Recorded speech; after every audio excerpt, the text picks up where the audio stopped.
Bonjour, paraît que ça va pas très fort. T'es en pleine crise? Crise d'angoisse? Crise de panique? Crise de quoi? C'est pas grave, si tu sais pas, c'est pas grave. Mais je voudrais que tu restes avec moi. Regarde-moi, droit dans les yeux. Hop, droit dans les yeux. Ok, t'es pas tout seul, je suis avec toi. Et tu sais, il est intéressant de commencer à sentir ta respiration plutôt que les symptômes de ta crise d'angoisse. Euh, J'imagine que tu as les mains moites. Peut-être tu pleures, peut-être t'as chaud, peut-être t'as des idées bizarres, des idées noires. Écoute, reste avec moi. Moi je suis là pour toi. On va passer juste un moment ensemble. Alors c'est vrai, quand on a une crise d'angoisse, on a l'impression que on peut plus rien contrôler.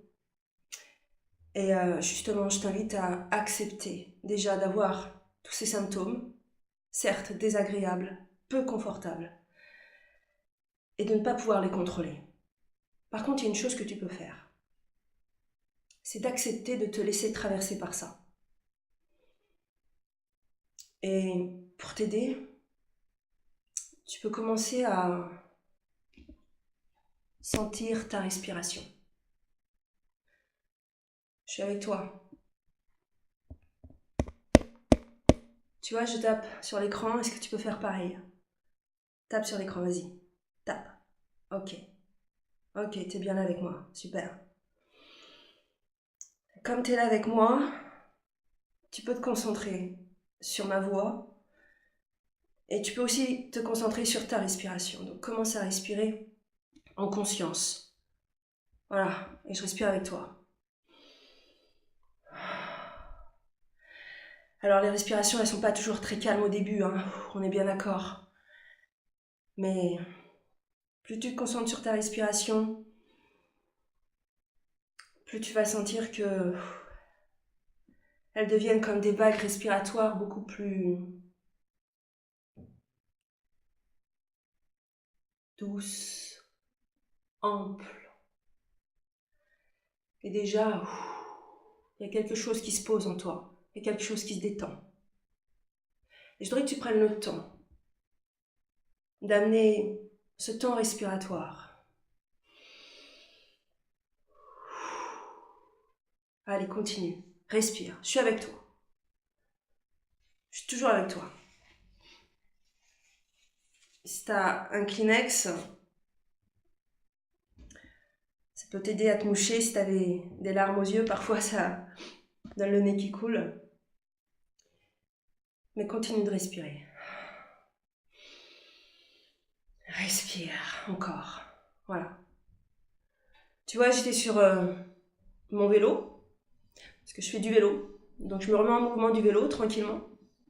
Et je pensais à toi en me disant, tiens, qu'est-ce que je pourrais apporter à quelqu'un en ce moment qui fait une crise d'angoisse? Si j'étais là, avec cette personne, alors que c'est tout à fait inattendu, hein, de parler à quelqu'un sur son vélo des crises d'angoisse.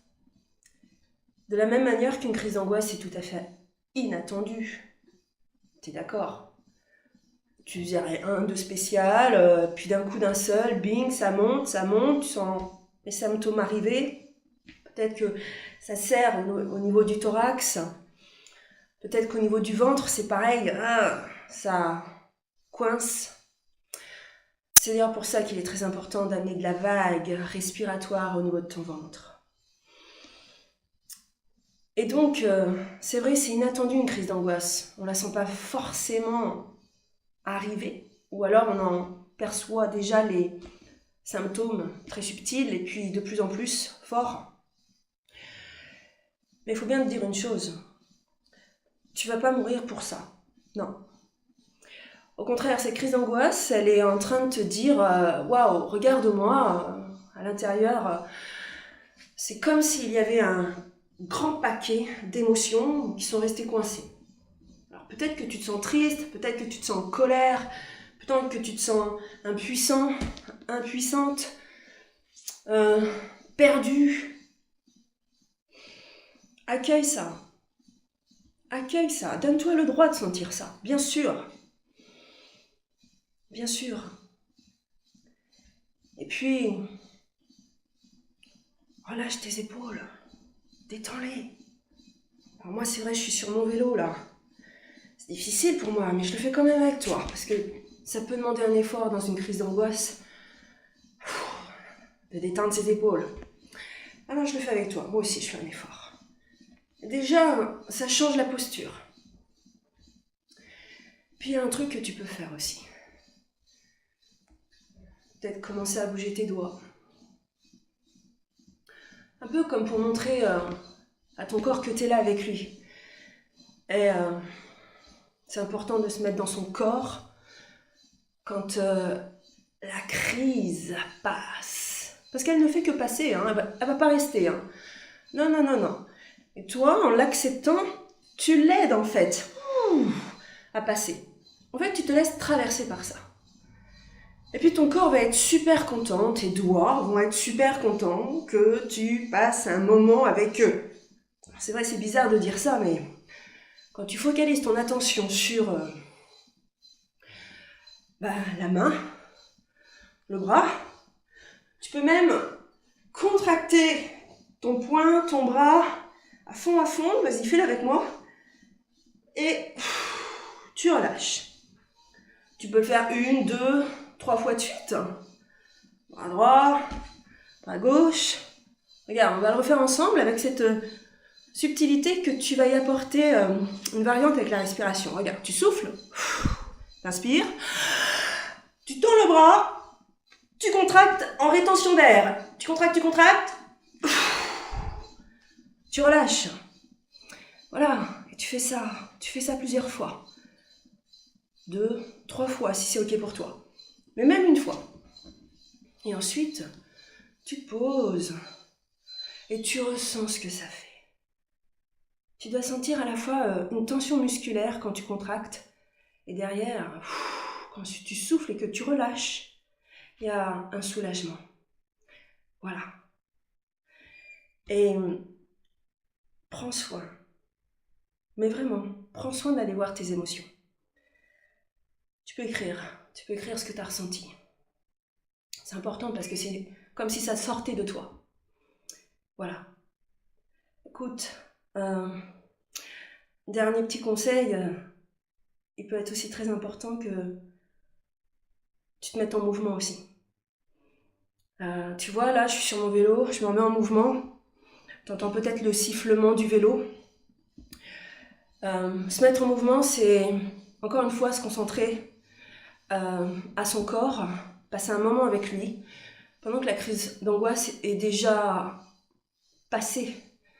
Peut-être pris de la distance avec toi déjà.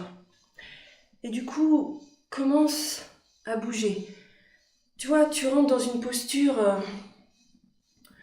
qui te permet de faire des mouvements, commencer à te reconnecter à ton corps dans un certain plaisir. Tu peux même mettre de la musique et te brancher sur ce que tu écoutes avec tes sens, ce que tu ressens avec ton corps et sentir que ce mouvement finalement, ça fait du bien.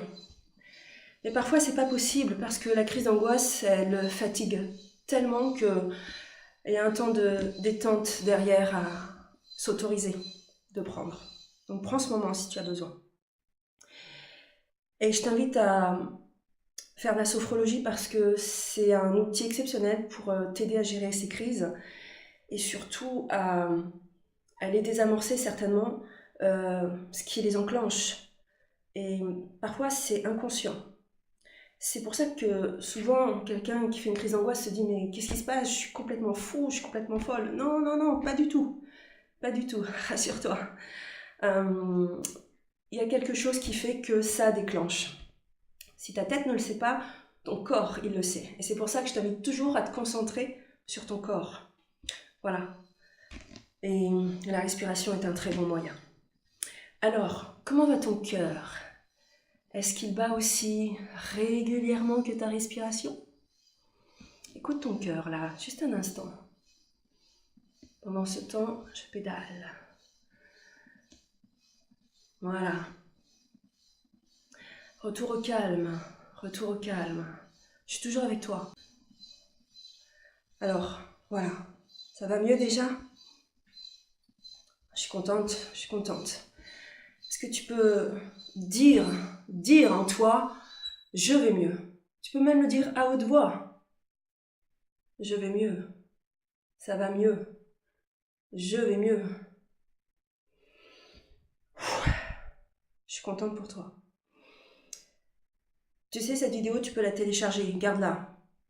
Parce qu'à tout moment, tu peux la dégainer quand tu en as besoin. Je te dis à bientôt et continue de prendre soin de toi. Ciao.